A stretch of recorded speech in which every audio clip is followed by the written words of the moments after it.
Dalam sebuah hubungan, pria biasanya ada di pihak yang paling menyedihkan. Ya gimana gak sedih coba? Kita kan biasanya ngebaik-baikin dulu wanita yang kita incar. Supaya apa? Ya supaya dia suka lah sama kita. Entah itu jadi tukang ojol pribadinya dan nganterin dia kemanapun dia mau. Kita juga ngedengerin setiap curhatannya dan bahkan ngasih kado untuknya. Ya, pokoknya aku selalu ada deh buat kamu. Dan rutinitas tersebut pun terus berlanjut sampai akhirnya kita nembak dia. Tapi yang bikin nyesek, dia malah nolak kita ya dan cuma bilang, Kamu terlalu baik buat aku. Kita temenan aja. jelas itu sakitnya tak terbantahkan. Lah terus pengorbanan aku selama ini kamu anggap apa coba? Heran gue. Kebanyakan kasus biasanya kan berakhir seperti itu.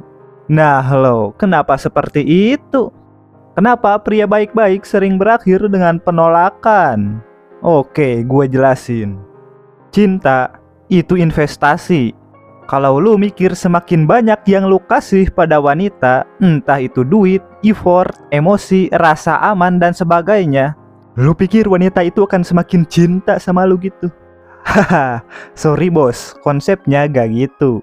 Justru siapa yang paling banyak memberi, dialah yang akan semakin cinta.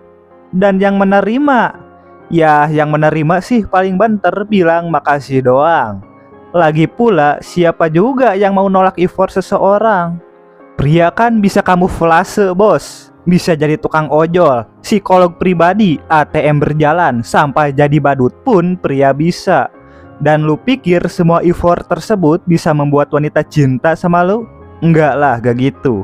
Justru lu yang akan semakin cinta sama wanita tersebut karena lu sudah berinvestasi. Nah, terus muncul pertanyaan, kenapa pria selalu menjadi investor utama? Nah, ini nih. Kalau kita lihat secara sosial, pria memang dikondisikan untuk jadi pihak yang bergerak duluan, nembak duluan, ngajak jalan duluan. Ya, pria harus punya inisiatif lah. Bahkan ketika ngedate pun pria yang harus bayarin. Apa itu split bill?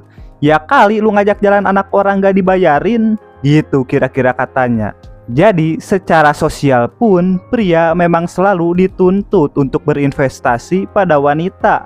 Standar sosial kita mengharuskan pria berinvestasi pada wanita. Padahal itu malah menimbulkan asimetri cinta, di mana pria harus mencintai dan wanita dicintai.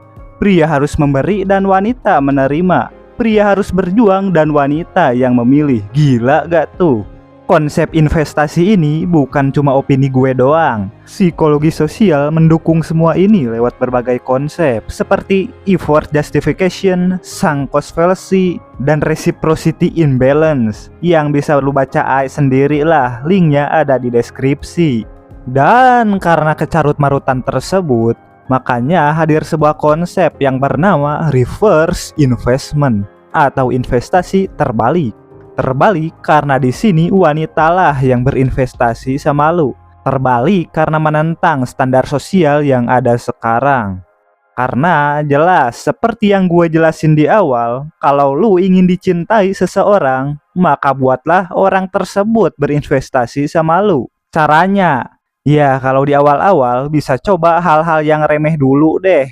Misalnya, minta dia temenin lu ke mall, atau mungkin minta diajarin skill yang dia jago, atau minta saran, minta didengerin, dan sebagainya. Pokoknya buat dia berinvestasi dan buat dia berkontribusi buat lu. Wanita juga kan harus ngeluarin effort lah. Semakin dia terlibat dalam merawat lu, maka akan semakin kuat pula rasa cintanya. Ya lu ingat satu hal ini deh, orang akan cinta bukan karena dikasih, tapi karena orang tersebut memberi. Dan ya, mungkin lu juga nangkep konsepnya. Kalau hubungan yang sehat itu adalah hubungan yang kedua-duanya berinvestasi. Kalau cuma satu pihak doang yang terus ngasih, cepat atau lambat, ya you know lah.